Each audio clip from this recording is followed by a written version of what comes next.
Hey, this is Matt once again. Welcome back to another video. This is a paid request for Joseph. Thank you so much for that. For those interested, requesting any type of videos, whether it be a topic, tier list, ranking, review, re-review, thoughts, streams, commentaries, video game playthroughs, whatever the case may be, feel free to send it either directly to my PayPal. I do have a CashApp as well. Links are down below in the info box, and I'll get to that as soon as I possibly can. And for those who sent them, thank you. I do appreciate it. And this is for Killer's Kiss, a 1955 film, which is the second film directed by Stanley Kubrick. Now, I think it was Joseph that had me review his first one, which I wasn't a fan of. I thought you could really see the rough edges around it. This one I thought was a bit better. I wouldn't say I loved it, but this one was a little bit, because I think the first one was a Fear and Desire, the one with the soldiers during war, and felt like just a whole lot of nothing happened. Here, there's a little bit more, and I just see a little bit more of the talent involved with Kubrick, because there are some pretty interesting camera angles or visual tricks or camera moments that I did appreciate. I'm like, okay, he's finding himself. He's not quite there yet, but baby steps. And so that was interesting to see, since I do like Kubrick. Full Metal Jacket, The Shining, 2001, etc. Now, the plot is very simple. You have this guy, Jamie Smith, who stars as Davey Gordon. He's a boxer, and you see a bit of his apartment. What's funny is in his apartment, there happens to be a machete just hanging on the wall. I don't know, maybe that's a common thing in the 50s people had. Maybe all people had machetes hanging on their walls, but I just thought that was kind of funny. I thought maybe at one point that'd be used or something, but it's like, why is that machete on the wall? But anyway, he's a boxer, like I said. Across the way, he just sees through another window, and it's a woman. And this woman, eventually these two are going to fall in love. At this point, she is someone that she gets paid to dance at ballet parties. So if someone like wants someone to dance with them and stuff, she's there. That's her job. So they're both going about their business. On the one hand, the boxer has a fight, and eventually he loses the fight. On the other end, the woman and her boss, they watch a little bit, but then he takes her back to her room and has a bit of fun with her. Later on, the boxer goes back. He's a bit depressed. He gets a call from family on, hey, why don't you come over here for a vacation? I don't know about that. Meanwhile, he hears a scream, and across the way, it looks like the woman's being assaulted by her boss. The boxer goes. By the time he gets there, the boss has run off. I forget the boss's name, but I know he was in Kubrick's first film. I believe he was one of the soldiers in that. Anyway, the boxer and the girl start talking. They tell a little bit about their backstory. She tells a bit about her sister and some of the stuff that happened. Eventually they fall for each other and they go, hey, you know what? Let's run away together. I know it's pretty quick, but I guess, hey, the film's only an hour and change. Which, I mean, I guess I shouldn't be that surprised, because there were a decent amount of films that were not that long back in the day. So again, there's like an hour and 7 or so minutes. So I guess again, with that shorter running time, we got to be a bit more rapid in our story. They don't get their last paychecks. Her boss is like, well, I don't know if I want to give it to you. Well, fine, here.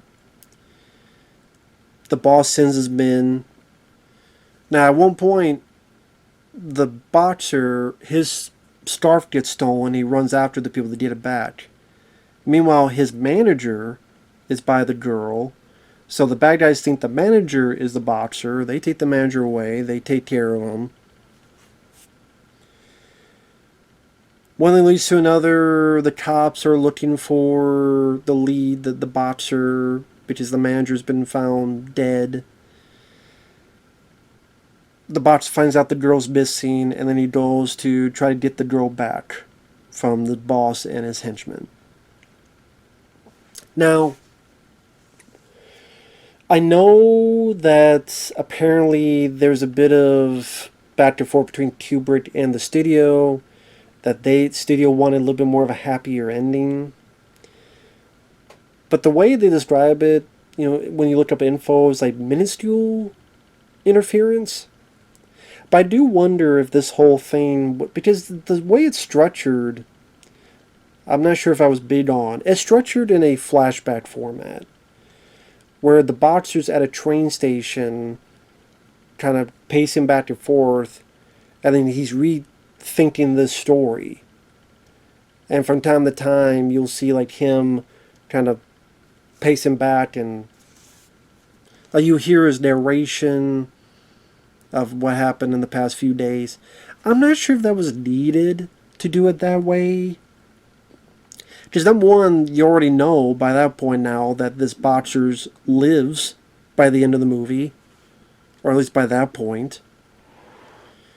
And like I say, I don't think there was any benefit to doing it that way. In a flashback. So it makes me wonder if that was Kubrick's intention all along, or if that was some kind of workaround with the studio. I don't know. Because again, it just gives it away. Oh, yep, this guy's going to live, and all this other stuff. Now, maybe the narration is put in there to have a bit of a film noir quality, but I mean, I don't think it was needed. I just don't think it was needed. The acting I thought was fine. Again, what I didn't mind about was seeing a bit of that Kubrick coming to fruition in some of the shots. Like this interesting shot where he's talking to his manager on the phone, and it looks like the manager, he's in a gym. Behind him, it looks like a projection. It looks like in old films when people are driving and then they have the screen in the back that may seem like there's a row behind them, when in reality they're just doing this and the car's not moving. It seems as if in the back is like a screen, but it's not, because you see shadows and he's going towards it. And I thought that was kind of an interesting way of play with the audience. I don't know for what purpose, but it was definitely made it for an interesting looking scene. I don't know if that was done on purpose or what the purpose of that was, but it did maybe go, okay, that's an interesting shot. The fight, the boxing match, the fact that he's using so many different angles, including shots from below looking up when in the middle of the fighters. There's even a few bits of POV, so you see like one guy do this, and then the other guy go back. And actually you see his POV of taking the punch, going back, hitting the mat, and looking up. Still in POV. So you see like him punching, a POV of the other guy throwing the punch. Like, again, I don't know if it was how rare. It didn't seem as common to have POV shots during this time period. Especially during like a boxing match. So maybe there were before, and I just don't know about them. But I thought this actually not directed in a... not too shabby, the way this is directed. And there's other scenes. There's bits where when the boxer gets a call from the family, he's talking on the phone, but then like over here is a mirror, so as he's talking you see the girl from the window across the street reflecting the mirror. So all the guys here on the phone, you see him and the woman in the same frame because they're reflecting the mirror. Certain shots like that I thought were neat to see. Same with this nightmare where it's like thermal imaging. I don't like black and white. I don't know how to put it, but it's not looking. If you played video games or just scope, where I did not the thermal imaging like Predator, but I mean the one that's more black and white. It looks like that, and it's going through New York streets in such a high velocity, and like the camera's fairly high. It does make me wonder, how did they do that? Nowadays, you think of many other, just many typical ways, but it wasn't as common to do that kind of stuff back then. So, but that was kind of interesting. Also, there's some nice film noir type of cinematography that really shows a bit of the New York scene of how it was back then.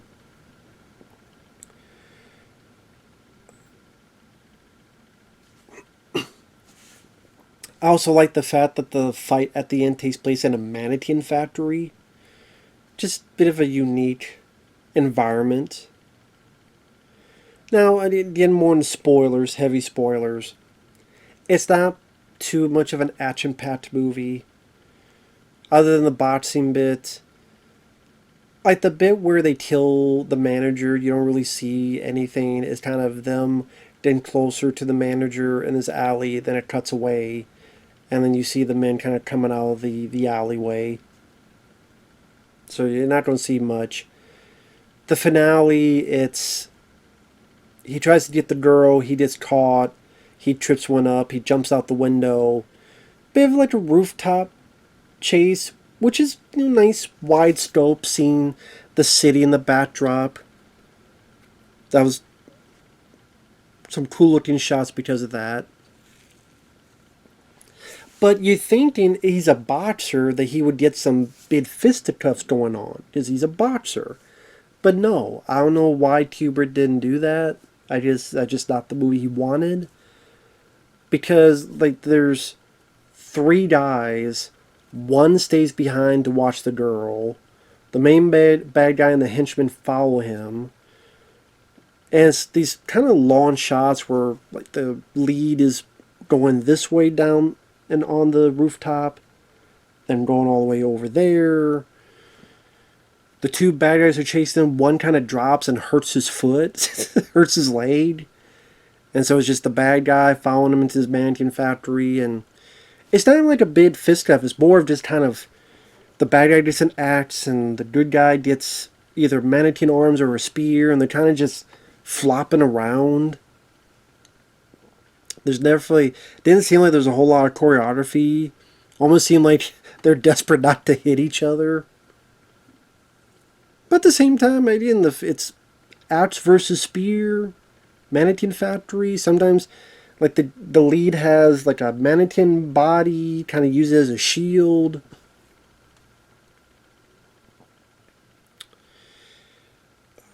And this is where I meant earlier, where I do wonder if this flashback wraparound was studio mandated. I couldn't find info on it, but what happens is, in heavy spoilers, he wins the fight, he stabs the guy. Now, of course, it's 1955, you're not going to see anything, but the idea he stabs down, but then abruptly kind of fades to our lead at the train station and explaining all that happened. Oh, well, the cops found the guy with the girl, and then got the guy to confess, and so I wasn't in trouble with the law anymore. And then I didn't know if I was ever going to see the girl again. I say all this stuff. You know the old phrase, show don't tell. You're just telling us the ending. It just kind of ended kind of on a limp noodle, if that makes sense. I guess the original ending, maybe was... I don't know. I mean, some people say, well, the girl just did not arrive at the train station, but here, the guy's waiting, the girl comes out, they hug, they kiss, then credits. And that the original ending is that she didn't show up. Although my question would be, why wouldn't she show up?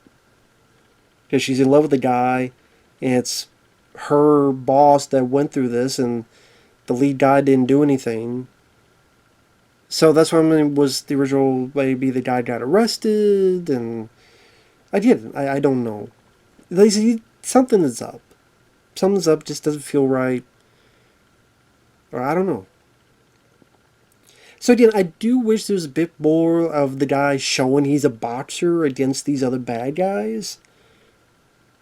I mean, if you're going to have a character be a boxer, then you should have some of those scenes. Again, the way it ends seems a bit... Some cooks in the kitchen were happening with this. But, I mean, overall, it was interesting to watch one time. I would never see it again. I don't find the characters that captivating. The actors I don't really recognize, so I don't have that kind of, oh, I like the actors, so I'll watch it for them. No, I don't have that. Like I said, the actors are fine and the characters are alright, but again, they're not captivating enough for me to rewatch the film. But were they serviceable? Sure. The story, again, pretty simple. And again, it's only an hour and some change. Ideas, if you're a diehard Stanley Kubrick fan, aficionado, curious about it, it's on YouTube for free. Like I said, it was cool to watch kind of him, Kubrick, slowly getting his feet wet with camera tricks or good looking shots, which he would definitely have a lot more of in 2001 and The Shining and etc. So at the end of the day, I thought it was okay. I liked it more than the first one he did. It's definitely easier to watch than Barry Lyndon, because Barry Lyndon's like 2-3 hours, and I thought it was boring. This is, at least it's only an hour and change. I'll give it that. And again, the black and white cinematography was nice to look at. Again, it was nice to see a little bit of New York back in the day. Kind of in the main square, the lights, all that was cool. Kind of a nice window to see back through time. That was cool to see. So, with that said, thanks for watching, take care, and we'll see you guys later. Bye-bye for now.